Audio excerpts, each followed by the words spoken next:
अर्थशास्त्र चैप्टर 1, इसमें हम लोगों ने अर्थशास्त्र क्या है, आर्थिक क्रिया क्या है, आर्थिक क्रिया की कौन कौन सी शाखाएं हैं, अर्थशास्त्र के अध्ययन से हमें क्या लाभ है, इन बातों को हमने पढ़ा। और आज की क्लास में पढ़ना है अर्थशास्त्र की प्रकृति, अर्थशास्त्र की प्रकृति के बारे में जानना है। तो अर्थशास्त्र का नेचर क्या है। तो अर्थशास्त्र के प्रकृति के बारे में विद्वानों ने दो प्रकार की विचारधारा रखी। जैसे अगर हम अर्थशास्त्र का अध्ययन करते हैं ज्ञान के लिए, किसके लिए? किसी भी विषय का अध्ययन करने का एक ही लक्ष्य होता है, वो लक्ष्य होता है नॉलेज, मतलब ज्ञान।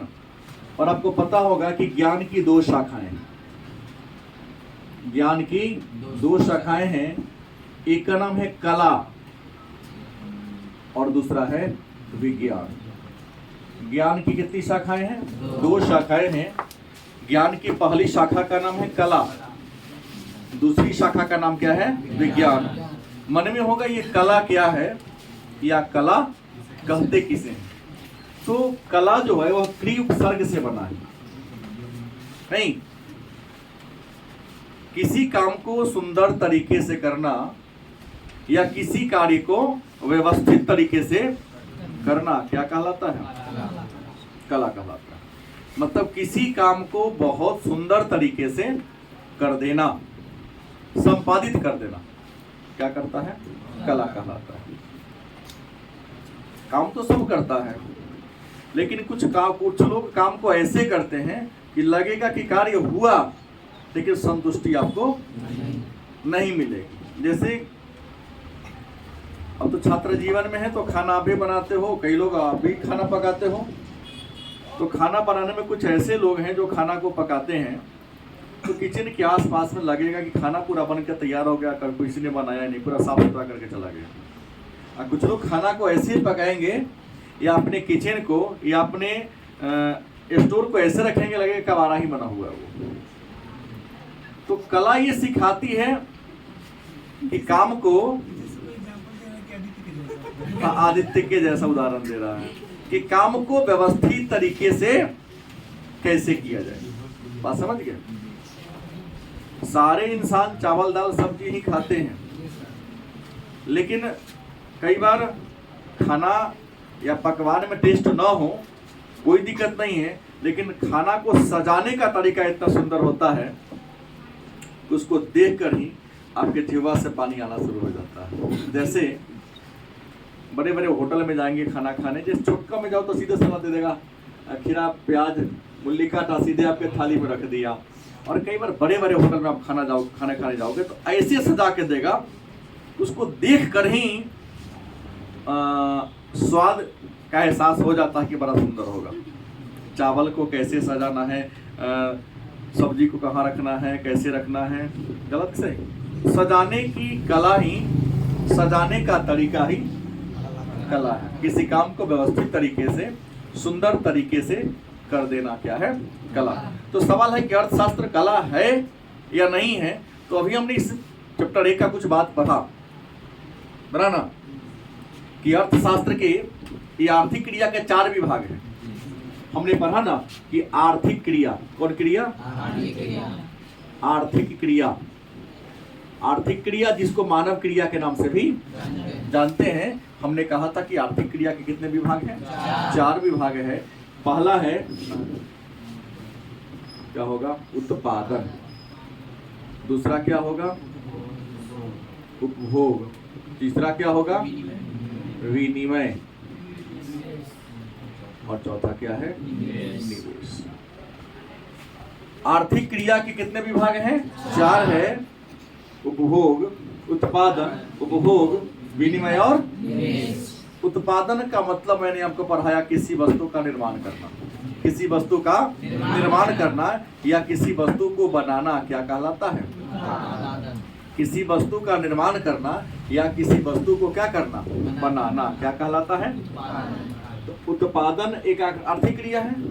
इसमें रंग रूप आकार प्रकार को बदलकर, हमने कहा था पिछले क्लास में, वस्तु के स्थान को बदलकर भी वस्तु की उपयोगिता को, दुकानदार के पास इस पुस्तक की कीमत 400 रुपया होगी। कितना होगी? 400, और मैं इसे कम से कम 40,000 कमाऊंगा। गलत कि सही? एक लकड़ी का मान लो एक बोटा है जिसकी मोटाई मान लो 3 फीट है और लंबाई 7 फीट है। खेत में उसकी कीमत उम्मीद है कि 5,000 हो सकता है, लेकिन अगर फर्नीचर वाले के दुकान में आ जाए तो उसकी कीमत 20,000 या 30,000 हो सकता है। नहीं, लकड़ी वही है। डेस्क बेंच बनेगा, कीमत कम होगा। स्टूल बनेगा, कीमत कम होगा। चौकी बनेगा, कीमत कम होगा। सामान्य पलंग बनेगा, कीमत थोड़ा सा और बढ़ता जाएगा। और दीवान पलंग बनेगा, लकड़ी उतना ही लगा। नहीं, कला चेंज करते गया, रंग रूप आकार प्रकार क्या करते गया, चेंज करते गया। उसकी उपयोगिता क्या होती गई, और जैसे जैसे उपयोगिता बढ़ेगी तो वस्तु की कीमत क्या होगी, घटेगी कि बढ़ेगी? बढ़ेगी। उपभोग किसी वस्तु का यूज करके उपयोगिता को नष्ट कर देना। किसी वस्तु का क्या करके, यूज करके, मतलब प्रयोग करके वस्तु की उपयोगिता को क्या कर देना, नष्ट कर देना, मतलब खत्म कर देना। क्या कहलाता है? उपभोग कहलाता है। तो उपभोग भी एक आर्थिक क्रिया है। गलत कि सही? तो देख लो, यहाँ विनिमय का मतलब क्या होता है? बंटवारा करना।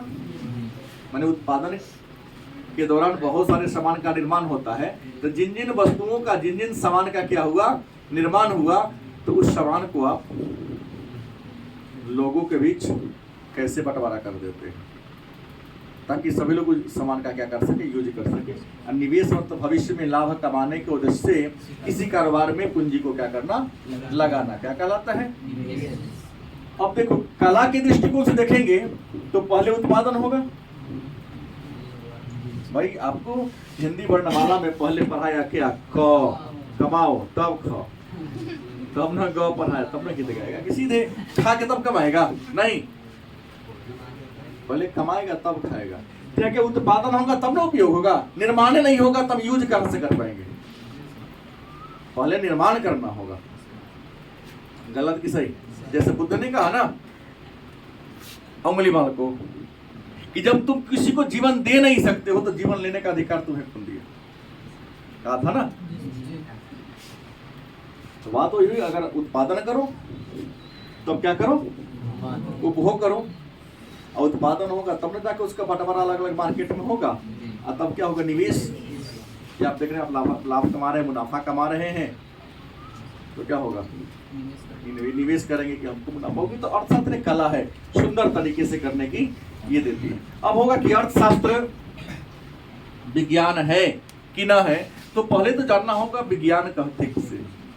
किसी विषय के क्रमबद्ध, लगातार और विशेष ज्ञान को विज्ञान कहते हैं। किसी विषय के विशेष ज्ञान को, क्रमबद्ध ज्ञान को, लगातार ज्ञान को हम क्या कहते हैं, विज्ञान कहते हैं। और विज्ञान के अपने नियम हैं। विज्ञान में कुछ न कुछ क्या होते हैं, कारण होते हैं, और उस कारण का क्या होता है, परिणाम होता है। माने विज्ञान जो है वो कारण और परिणाम की कसौटी पर हमेशा स्वयं सिद्ध होता है। जैसे गति का नियम न्यूटन ने दिया। गलत कि नियम? सही। गति का नियम कौन दिया? न्यूटन ने। गति के कितने नियम हैं? 3। और गति के नियम में अगर हम तीसरा नियम को लेकर चले तो क्या कहा, क्रिया के बराबर और विपरीत प्रतिक्रिया। मतलब किसी गेंद को हम धरती पर जितना जोर से पटकते हैं, धरती उस गेंद को उतना ही ऊपर तेज गति से क्या करता है, ऊपर फेंकता है। गलत कि सही? छोटा बच्चा फेंकता है तो थोड़ा ऊपर जाता है, हम जोर से मारेंगे तो उसे 3 गुना ऊपर जाएगा। जितना जोर से हम पटकेंगे उतना जोर से क्या होगा वो। गलती कि सही? तो क्रिया के बराबर और विपरीत प्रतिक्रिया विज्ञान कहता है ना। तो नीचे पटकना क्या हुआ, कारण, और गेंद उछाल के ऊपर गया, क्या हुआ, परिणाम। पेड़ से पत्ता क्या होता है, नीचा गिरता है। इसके पीछे रीजन है गुरुत्वाकर्षण। क्या है? क्योंकि हमारे भूमि में, हमारे अर्थ में, हमारे पृथ्वी में क्या है? गुरुत्वाकर्षण है। उसी गुरुत्वाकर्षण के कारण कोई वस्तु ऊपर से क्या होती है? नीचे गिरती है। अगर भूमि में गुरुत्वाकर्षण नहीं होती तो पेड़ पर से पत्ता या फल गिरता ऊपर चला जाता, अंतरिक्ष की ओर क्या होता, खिंचा जाता। तो विज्ञान किसी विषय के विशेष ज्ञान को कहते हैं। विज्ञान के अपने कारण होते, अपने परिणाम होते हैं। तो अर्थशास्त्र विज्ञान है कि नहीं? विज्ञान के कई नियम है। जैसे हमने कहा जड़त्व का नियम नहीं, जड़त्व का नियम कौन दिया? गैलीलियो ने दिया। कौन दिया? कि न्यूटन ने दिया? न्यूटन ने दिया। क्या कहा कि किसी वस्तु, जो वस्तु जिस अवस्था में है, लॉ ऑफ इनर्शिया, वो हमेशा उसी अवस्था में बनाए रखना चाहती है। तब तक उस अवस्था में रहेगी जब तक कोई बाहरी बल न लगे। ये फैन चल रही है, ये तब तक चल रही है जब तक स्विच ऑन है। स्विच जब तक ऑफ नहीं करेंगे तब तक ये चलती रहेगी। हाँ, करंट को मैं नहीं आने, करंट तो सप्लाई रहेगा तब ना। ये है इनर्शिया, जड़त्व का नियम। तो कारण हो गया गलत कि सही? विज्ञान के कारण परिणाम हो गए। विज्ञान के कई नियम हमने कहा, जड़त्व का नियम है, आर्किमिडीज का सिद्धांत है, उत्प्लावनता का सिद्धांत है, बर्नौली प्रमेय, बहुत सारे नियम हैं।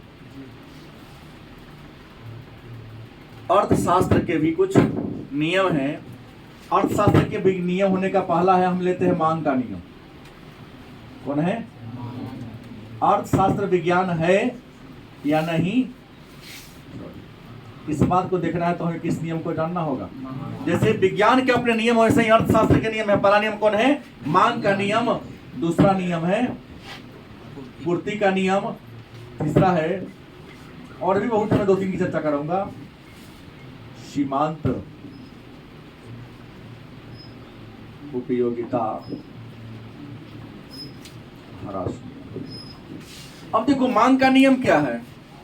लॉ ऑफ डिमांड ना। पूर्ति का नियम, लॉ ऑफ सप्लाई।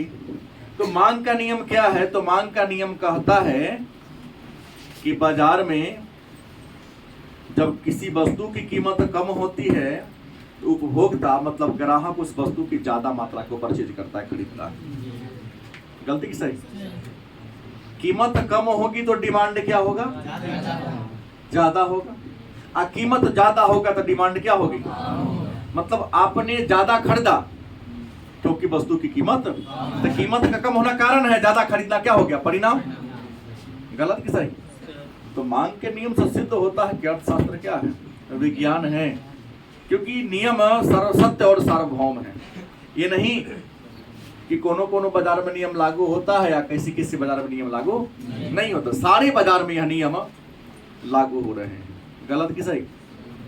कि कीमत कम होगी तो डिमांड क्या होगा? ज्यादा होगा। कीमत ज्यादा होगा तो डिमांड क्या होगी? 2 नंबर का प्रश्न कई बार पूछा गया कि मांग का नियम क्या है।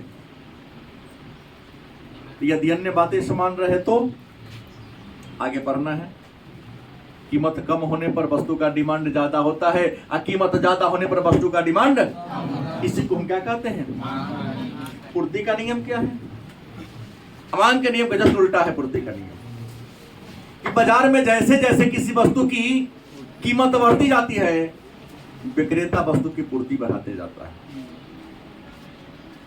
मुनाफा ज्यादा होगा। और जैसे जैसे किसी वस्तु की कीमत कम होती जाती है, विक्रेता वस्तु की मात्रा को बाजार में भेजना बंद कर देता है कि मुनाफा क्या होगा? कम होगा। जैसे भी आलू का कीमत कम था, नहीं बाबू थोड़ा सोच लिया, अभी आलू की कीमत बढ़ेगा तो कितना? 20 रुपये नहीं हुआ होगा? 22 रुपये। आज जो हो, कोई बात नहीं, अभी खरीदा बहुत दिनों से नहीं, खरीदना पड़ेगा 1-2 महीना के बाद। नहीं, खेत में हुआ था ना, अब आ गया था। अपना स्टॉक घटेगा तो खरीदाएगा तो कीमत हमें पता हो जाएगा। गलत की सही? अब सवाल ये है कि मान लिया कि अभी आलू सबकी खेत में था तो बाजार में आलू का कीमत अभी कम है, तो जितने भी बड़े बड़े पूंजीपति है ना, गांव से आलू को खरीद लिया है सस्ता देख के, कोल्ड स्टोर में स्टॉक कर दिया है। अब गांव वाला के घर में आलू क्या होगा, घटेगा। अभी 20 रुपये है, किसी ने कहा 22, किसी कोई दिन 25 रुपया हो जाएगा, कोई दिन क्या होगा, तो जैसे जैसे कीमत बाजार में बढ़ेगा ना, तो बिजनेसमैन से क्या करेगा, स्टोर से आलू को क्या करेगा, निकालेगा, बाजार में भेजेगा। नियम है सब पूर्ति का, सप्लाई का नियम ही ना है कि दाम बढ़ता है तो पूर्ति बढ़ेगी और दाम घटता है तो पूर्ति घटती है ना। अब मांग का नियम क्या है, दाम घटता है तो मांग बढ़ता है और दाम बढ़ता है तो मांग। आपूर्ति का नियम क्या है कि दाम बढ़ता है तो पूर्ति नहीं। समझ रहा, लड़कियां लोग नहीं समझ पा रही है, तू खड़ा हो। पापा क्या करते हैं? बैठ जा, तुमसे नहीं होगा। केकर पापा किसान है, सिस्टम खड़ा हो। किसके पापा किसान है? ठीक है, मुलाकात तो कई बार हो चुकी है। क्या गेहूं हुआ है सर? गेहूं मान लो अभी 20 रुपए किलो होगा या 22 रुपए किलो, मुझे आइडिया नहीं है कैसे कैसे बिक रहा है सो। तो अगर आपके पिताजी के पास पैसा होगा तो गेहूं को खेत में से बेच लेंगे या गेहूं को बोरी में कस के घर में स्टोर कर देंगे। अभी जरूरत है पैसा मान को क्या करेंगे। लेकिन नियम क्या होता है कि कुछ ऐसे किसान हैं जिनके पास पैसा की भी जरूरत नहीं है, वो ये जानता है कि 2 महीना के बाद गेहूं का कीमत 2500 के हो जाएगा। क्या जी, तो गेहूं काटता है, बोरी में कस के अपने घर में क्या कर देता है, स्टोर कर देता है। जब सब किसान का गेहूं बिका गया तो बनिया गांव में बुझेगा, वो गेहूं बेचे क्या है, गेहूं अब कोनो के पास है नहीं, दाम धीरे धीरे क्या होगा। तो कुछ लोग जिनके पास है अपना स्टोर में सामान क्या करेगा, बेचना शुरू करेगा। यही ना पूर्ति का नियम कि दाम कम होता है तो ग्राहक बेचना कम चाहता है, विक्रेता, और दाम बढ़ जाता है तो चलो बेच लेते हैं। सीमांत उपयोगिता ह्रास नियम क्या है, ये बात को लिया जाए। सीमांत उपयोगिता ह्रास नियम क्या है, इस बात को अगर फॉलो किया जाए, खड़ा हो। इस शॉर्ट तुमको हम कई दिनों से पहनते देख रहा हूँ। अरे हम लोग तो बुजुर्ग आदमी हैं, वो 20 दिन पहनेंगे तो चलेगा, कौन बात। इस कलर का अगर 10 को शॉर्ट तुमको दे दिया जाए, क्या करोगे? इस शॉर्ट के प्रति रुचि बढ़ेगी कि घटेगी? इस कलर के प्रति। यही तो है सीमांत उपयोगिता ह्रास नियम। क्या थी? एक उपभोक्ता अपने दैनिक जीवन में किसी वस्तु का यूज करता है, जैसे जैसे उस वस्तु का ज्यादा मात्रा यूज करोगे ना, उस वस्तु के प्रति आपकी यूटिलिटी मतलब उपयोगिता क्या होगी, घटेगी, है ना। अब छोटा सा उदाहरण ले रहा हूं, आदर्श से आप कितने रोटी खाते हो? हाँ 5 रोटी खाते हैं। शर्माना क्या है, 5-7 आदित्य कभी एक दिन 32 खा गया था। शिकायत नहीं है, ताकत पे अकेला तो उठा लेता है। इसका वीडियो वायरल हो चुका है। न थाली में कढ़ाई में नहीं खा रहा, पानी पूरी 150 खा जाता है, कोई दिक्कत इसको नहीं। मैंने ये कहा कि आदर्श ने कहा कि सर मैं कितना रोटी खाता हूँ, तो एक बात बता रहा हूँ, पहली रोटी से जितनी यूटिलिटी मतलब उपयोगिता आपको मिलती है, क्या दूसरी रोटी से उतनी मिलती है? बोल बाबू, क्या जितना दूसरी से मिला उतना तीसरी से मिलेगा? नहीं भाई, जैसे जैसे आपका पेट बढ़ता जाएगा, रोटी की अगली इकाई के प्रति आपकी रुचि क्या होगी। ये नियम केवल आदर्श के लिए है कि मेरे लिए भी है? हम सबके लिए है कि जैसे जैसे हमारा पेट क्या होता जाएगा, बढ़ता जाएगा, रोटी के प्रति हमारी रुचि क्या होती जाएगी। प्यास लगी है, पहले गिलास से जितना हमको संतोष मिलेगा, दूसरे गिलास से संतोष। लेकिन आप बात भी शराबी पर नियम लागू नहीं होता है, क्योंकि एक शराबी एक प्याला शराब पी लेता है तो जितना संतोष पहला पैक से नहीं मिलता, उसे ज्यादा दूसरा से, उसे ज्यादा तीसरा से, उसे ज्यादा चौथा से। तो कहीं कहीं लालची के लिए और शराबी के लिए इस नियम लागू नहीं होता है। हाँ वही ना, लालची मैंने पैसा वाला। आइए, ये नियम सिद्ध जो मैं बताया हूं अर्थशास्त्र के नियम हैं। अभी मैं सैकड़ों नियम बता सकता हूं, लेकिन आपके क्लास के लिए 3 ठीक है। सिद्ध करता है कि अर्थशास्त्र में क्या है, क्या है, गलत कि सही? अब सवाल है कि अर्थशास्त्र विज्ञान है तो विद्वान विवाद कर दिया, कौन विज्ञान है? अर्थशास्त्र क्या है? विज्ञान है। तो अर्थशास्त्र विज्ञान है तो कौन विज्ञान है भाई? विज्ञान भी दो प्रकार के होते हैं। विज्ञान कितने प्रकार के होते हैं? आपने कहा ज्ञान की दो शाखा है, एक का नाम है विज्ञान, दूसरे का नाम है कला। लेकिन विज्ञान भी कई प्रकार के होते हैं, दो प्रकार के होते हैं। एक होते हैं वास्तविक विज्ञान। कौन विज्ञान? वास्तविक विज्ञान। और दूसरा कौन है? आदर्शवादी विज्ञान। गलती की सही? अब अर्थशास्त्र को तो सिद्ध मैंने किया और आप लोगों ने भी मान लिया कि नहीं सर, फिजिक्स केमिस्ट्री की तरह हमारा अर्थशास्त्र भी क्या है? विज्ञान है। तो अर्थशास्त्र यदि विज्ञान है तो कौन विज्ञान है? आदर्शवादी विज्ञान है या वास्तविक विज्ञान है? तो बात वही होगी, जब तक परिभाषा नहीं कहेंगे कि ना फिर कीजिए कि आदर्शवादी विज्ञान कहते किसे हैं और वास्तविक विज्ञान कहते किसे हैं। तो सबसे पहले वास्तविक विज्ञान की बात करें तो वास्तविक विज्ञान उस विज्ञान को कहते हैं जिसका संबंध कारण और परिणाम से होता है। कारण हो वह विज्ञान जिसका संबंध किससे हो? कारण और परिणाम से हो, उसे क्या कहेंगे?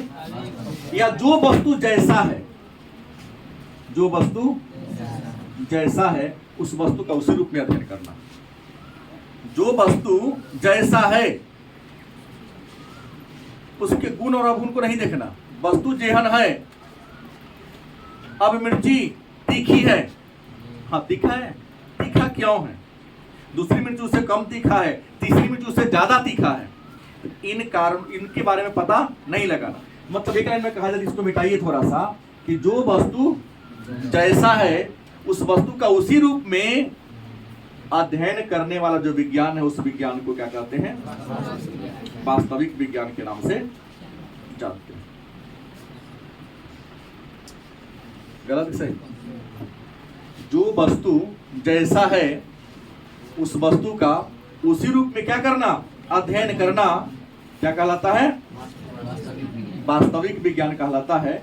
और वास्तविक विज्ञान के रूप में, उदाहरण के रूप में हम यहाँ पढ़ा दिया हूँ, उत्पादन, उपभोग, विनिमय और वितरण एक वास्तविक विज्ञान के रूप में अर्थशास्त्र इसका अध्ययन करती है। उत्पादन का मैंने कहा किसी वस्तु की उपयोगिता का सृजन करना। परिभाषा कई हो सकते हैं क्योंकि रटके तो पढ़ाने वाले हम लोगों में से है नहीं। किसी वस्तु के उपयोगिता का क्या कर देना? सृजन। सृजन का मतलब होता है निर्माण। किसी वस्तु के उपयोगिता का सृजन करना क्या कहलाता है? हमने कहा 1 किलो गेहूं का कीमत 20 रुपया, आटा बना दो उसका दाम होगा 30 रुपया, उसी आटा को बिस्किट बना दो या ब्रेड बना दो, हो सकता है 500 हो जाए उसका दाम। 500 ज्यादा कहा गया तो 200 मान लो। गलत कि सही?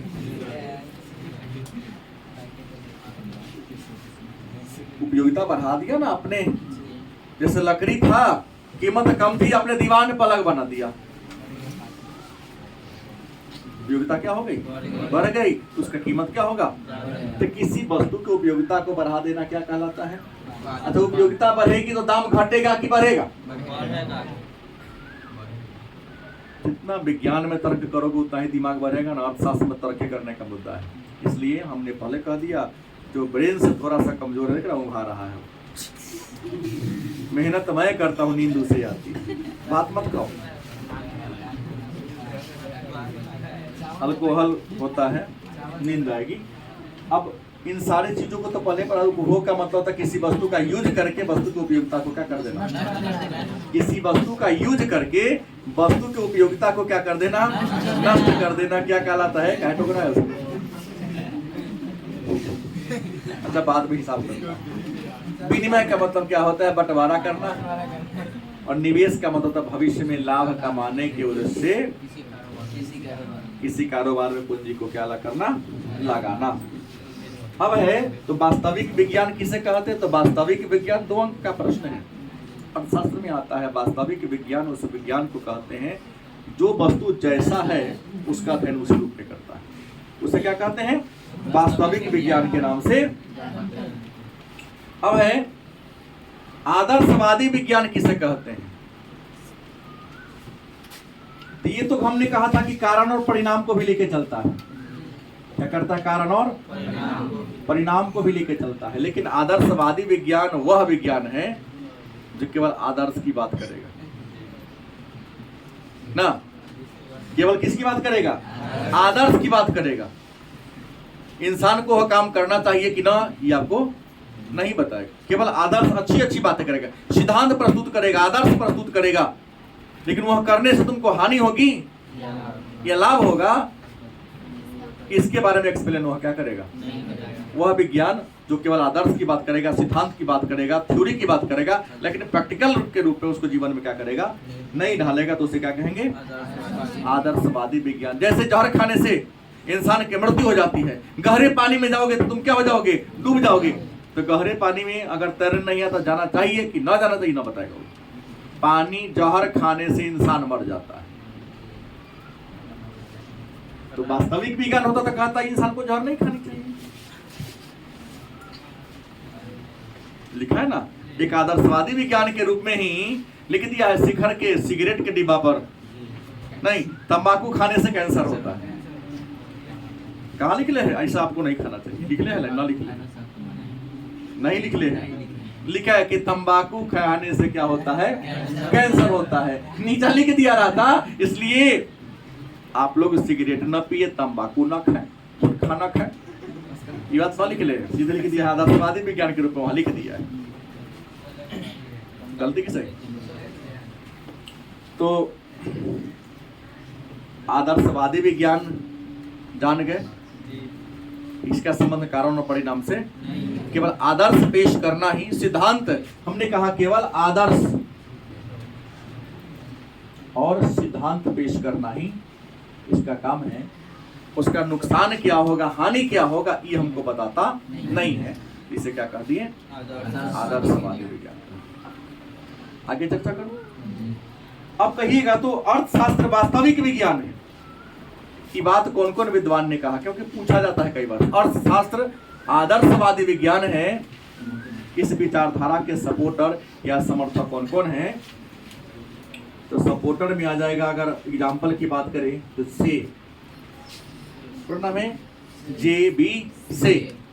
बीए में जाओगे ना, सीधे कहते से का बाजार नियम लिखे। से अपने बाजार नियम के लिए फेमस है। हाँ, सीधे लिख देगा से के नियम पर प्रकाश डाले। अब लेकर टेंशन में रहेगा, किताब तो बड़ा नहीं, सीधे से बताओ, जाके उतार के चल आता है। देखते हैं यहाँ भी पढ़ल रहता है, यहाँ तो लेकर हर दिन यूट्यूब से पढ़ लो है। तो हमको भी दिया जाता है कंपनी वाला, उस दिन दिया, जैसे दिया एक बंडल मार के जाकर यहाँ पर फेंक दिया, भेज देंगे कबाड़ा वाला के हाथ। कौन पढ़ेगा भाई? इतनी त्रुटि होती है जगह हिसाब नहीं, वो लाइन से किताब की बात को उतार देता है। तो सी, उसके बाद सीनियर कौन है? नाम है सीनियर। तीसरा है प्रोविंस। इन विद्वानों ने अर्थशास्त्र को कौन विज्ञान माना? वास्तविक विज्ञान माना। इसके अलावा मार्शल, कौन? उसके बाद पीगू और हाट्रे। इन विद्वानों ने कहा कि नहीं, अर्थशास्त्र वास्तविक नहीं बल्कि क्या है? आदर्शवादी विज्ञान है। तो मैं आपको बताऊं, एक विद्वान आए जिनका नाम था फ्रीडमैन। क्या नाम था? हाँ, फ्रीडमैन। इन्होंने कहा कि नहीं, आप दोनों का विचार क्या है? अधूरा है। दोनों का विचार क्या है? ये प्रश्न कई बार पूछ दिया गया है। फ्रीडमैन नामक अर्थशास्त्री ने कहा कि अर्थशास्त्र वास्तविक तथा आदर्शवादी क्या है? दोनों विज्ञान। अर्थशास्त्र क्या है? वास्तविक विज्ञान भी है और आदर्शवादी विज्ञान भी है। गलती की सही? क्योंकि कई बार अर्थशास्त्र आदर्श की बातें करता है तो कई बार उसके कारण और परिणाम की व्याख्या करके उपभोक्ता को क्या करता है, बचा भी लेता है। जैसे मैं इसका सेकेंड वॉल्यूम पढ़ाऊंगा तो ये रहा पाठ 1 जो पिछले 2 दिनों से चल रहा था। आज हमने इसको क्या किया, एंड किया।